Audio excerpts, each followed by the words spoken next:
Hi, Michelle. Hello, happy winter's day. Yes, it is. Yeah.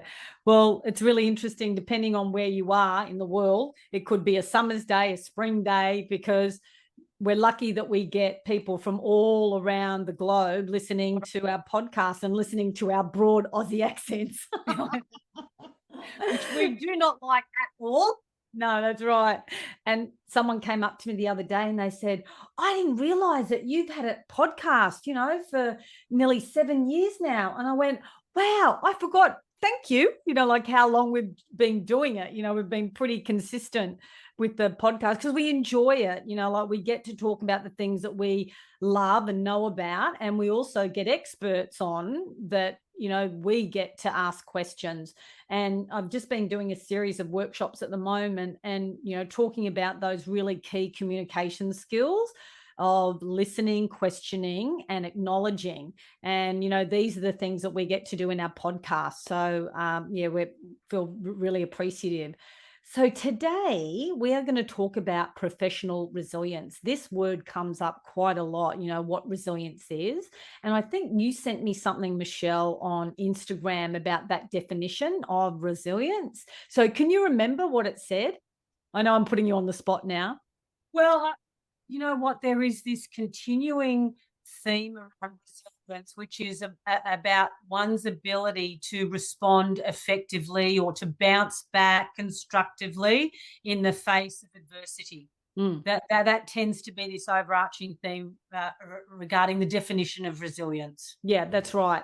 And it's so your ability to respond and also understanding the impact that you are having on others. And then the third component is this thing called flexibility, that I'm quite flexible in my approach. I'm flexible in my mindset. I'm flexible in the way in which I'm interacting. So, independent of what circumstances are happening, I can then be masterful about my reaction to it and my thought process about it. Absolutely. And it links so perfectly with people's ability to respond to change, because that's what resilience is Mm. your ability to respond to the changes in the environment that you perceive to be a little bit adverse or stressful. Mm. Yeah. So, yeah, it's a good So skill to what have. we've done is we've put together a template for you, and we've looked at different aspects of resilience through the lens of mental, physical, spiritual, and emotional. And we're just going to step through some high level concepts. Now, if I was a people leader, this is a template that I would use with my team as a team building activity. And you could ask your team to, like have a look at the template and maybe circle one area that they think they're doing really well and share a strategy that they're actually incorporating, and what's one area that perhaps they would like to like dial up again, and what could we do to support you or the team. Now, you could do it in a team environment or you could do it in a one-on-one. So Yes, and then then you can use it as a diagnostic for the team. It could be a team building activity. Let's choose one of these things, every month that as a team we are all going to sign up for together, for mhm, example. yeah. So yeah, there are lots and lots of ways that we can use this graphic. Yeah. All Yeah. right. So let's have a go at mental. So this is the first on the professional resilience. And one of the key aspects is watch your self talk. You know, most of us have, I think, up to 60,000 thoughts a day. Apparently, 75% of them are negative and 90% are recurring. So, the quality of your thoughts and how you actually speak to yourself actually set you up for a certain level of being, the way in which you perceive the world, because every cell in your body is actually listening to what you say. So if you go home frustrated and angry, the reason is because you've been thinking frustrating and angry thoughts. It's not about your people leader or the photocopier or the report that you have to do. It really is the way in which you are speaking to yourself, those quality of thoughts. And so we really encourage you to be your own cheerleader. So if someone could jump inside your head and hear how you're speaking to yourself, you wouldn't be embarrassed. You would be proud of the way in which you speak to yourself. The second is change your perspective. Do you have a positive expectancy about a situation? And I think the two terms that we look at is being realistic and optimistic. They're very, very high energy, high vibration states of being. And there's been a lot of research about how the brain operates at positive as opposed to neutral, negative, or stressed. Your immune function, the way in which you perform, your impulse rate. So there are so many benefits to that.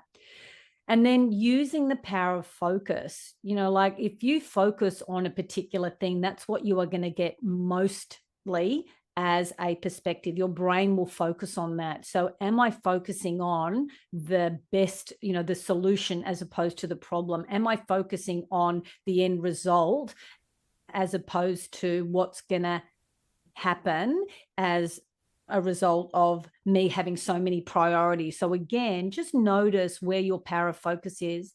And then finally, this term that we talk about, control the controllables. It really is control what you can. And then if you can't change it, then you let it go. And most of us ruminate on these things thinking that we can control it because we don't like ambiguity and we don't like, things that we can't, control. However, what you can control are your thoughts about it. And that's where mastery lies, in this mental realm of mental resilience. That's right. And it's worthy of an exercise, either as a group or an individual, to think, okay, so what are the different things that I can control in my life? Including, my thoughts, my words, how I respond to people, whether I'm judging or not. So let's have a look at the next area of professional resilience, and that is all about the physical, so our body. And one of the best things that you can do to build your resilience is to move your body and that is one of the ways that you maintain your physical health. The more that you can move your body. I read an interesting statistic the other day, and that is when most people are confronted by stairs or the lift, guess what percentage of people take the stairs when it's freely accessible, available right next door to the lift? 20? 2%. I know. I was very proud, Jan, because I thought, Jan and I are in that 2%. We're 2%ers. Yeah. So it's just little things like that, like little strategies like that you can build into your repertoire. So move your body. That is going to improve your immune system and set you up to be more resilient. The next one is eat for energy. As much as you can, try and include those nutrient-dense foods, and keep the processed packaged stuff to a minimum. So try and eat for energy. That is what is going to fuel your body. The next one, we've been talking about this for years, and I think people are doing a good job, is keeping hydrated. How often do we see in our workshops or when we're online, everybody has their go-to water bottle or glass of water in front of them. So that message has definitely got out. And, it really does set you up for the day if you can start your day with that, big glass of water and then just keep going. And I think it was women, 10 cups a day, and men about 12 to 14 cups of water a day. And then last but by no means least is rest and recover. One of the best ways that you can do this is have a good night's sleep. Can't, push this strongly enough about the benefits of having a really good night's sleep. And other ways to recover through, taking some deep breaths. And the one that we love, Jan, and have been doing for a long time is meditation, of course. Bang on about meditation. So, there are some ideas on how to improve your physical resilience. Yeah, and the other thing that I just wanted to say about that, Michelle, the hydration part, is that it really does depend on whether or not you're in air conditioning. Are you eating water-rich content food? And then does your urine actually smell? Like there are certain things like that. The body will never lie to you. It's like we lie to and go, oh, yeah, I'm all right. So just notice those kind of things because your body will actually give you that feedback. So let's have a look at the spiritual opportunity here to become resilient. Because remember, this is our ability to respond to certain situations. And one of the highest things that you can do is honor your values, really act on what is important to you. And how do you know what your values are? It's what you put your time, energy, and effort into. Your life will demonstrate what your values are. And the most successful people, and that's the people who are living rich and meaningful lives, live their values. So understand what your values are and just check in. Am I living my values? And what do I need to dial up and dial down in order to do that? The second is develop empathy. And this is an opportunity to actually see yourself in someone else. Now, for some of us who are feelers, that's kind of easy. We do that. However, we forget to step back out. But to develop empathy means that I can see someone and not judge them, because I don't know what they're going through. I don't know that their response to a situation is because of their inability to hold a certain situation because they're going through a lot of stress. Maybe they're going through mental health issues. You know, 1 in 5 employees in Australia is going to suffer from some type of mental health issue. So, can we give people the benefit of the doubt? Can we be generous of spirit? And ultimately, it's a win win because we feel better when we do that. Now, I'm not saying don't have boundaries. I'm just saying, can we actually extend that benefit? Then being of service, like how are we sharing our talents and gifts in a way that makes us and others feel good? Like it has to be a win-win situation. So if I'm thinking about my workmates or peers, like I might be a master at Excel, but I know someone struggles with it. Do I spend that time and extend a little bit of time that perhaps I don't think I have, is just supporting and helping someone, as opposed to being aware of it and doing nothing about it? It's when you move into physical action that it really is lifting your spiritual resilience. And then finally, having faith, affirm to yourself that, you are supported, that the universe is there for you and is working with you. And as soon as we start to argue with the universe, like that shouldn't happen, I can't believe that's not right, and that person shouldn't have said that, guess who always wins? It's not us. All right. So trust that things will work out for you. I love those, Jan. And so often we negate the spiritual aspect of ourselves, particularly in a work setting, so that's great.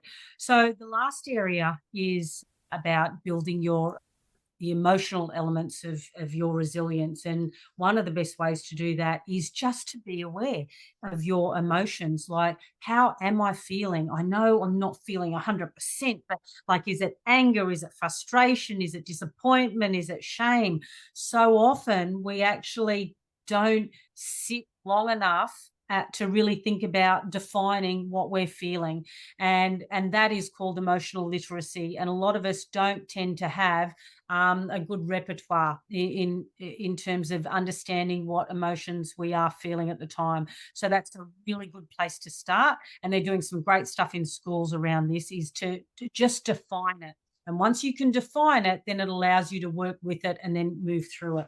And the next area is, once you've defined it, is to guide your emotions. And what that means is, can I move to a better feeling thought about how I'm feeling right now? Because this is where your emotions and your thinking and feeling all interact, and you can guide them in a way that leads you to feel better. So I'm feeling really angry. What is the next step up in that emotional scale from feeling angry? Is it like deep frustration? And then you can just sort of guide yourself just to a better feeling thought. We know that you can't go from anger to joy in a heartbeat, but you can through, through sitting, perseverance, reflection, you can move up that emotional scale. And then the next one is about, practicing emotional flexibility. And, one, and this is all about emotional flexibility, is one, being able to define it, then can you move to a better feeling thought? And, there are these people that talk about emotions being energy in motion. So can you, once you've felt it, once you've defined it, once you're moving to a better feeling thought, then allow it just to move through you, because it's an energy. Your emotions are an energy, and it's a skill, but any skill with practice can, lead to mastery.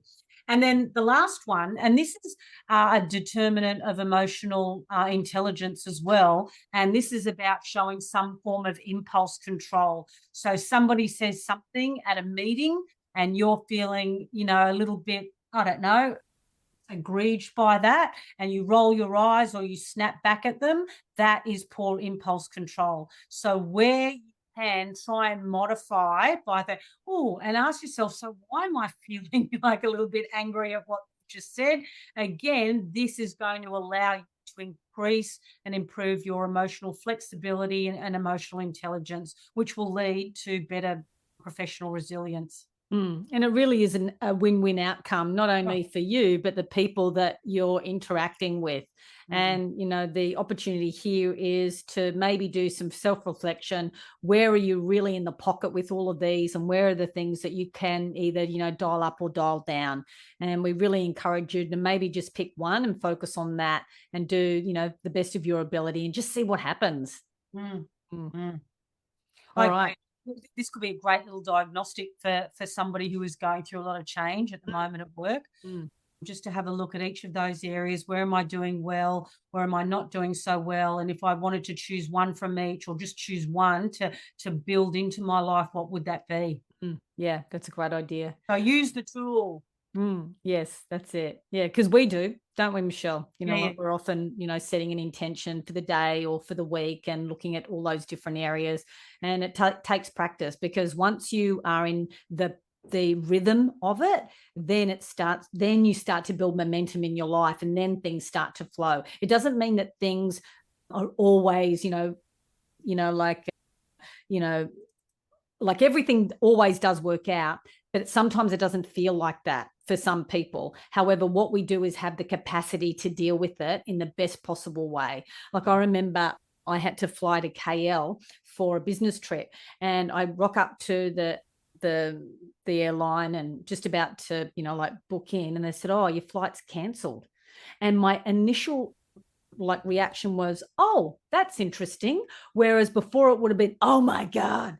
And I just thought that was the best gift I had, because I noticed that I am changing Yeah, because of great. that reaction. Yeah, Anyway, awesome. so yeah, I just thought that was interesting. So yeah, it works. Okay, all right. See you next time, Shell. Okay, bye-bye. Bye.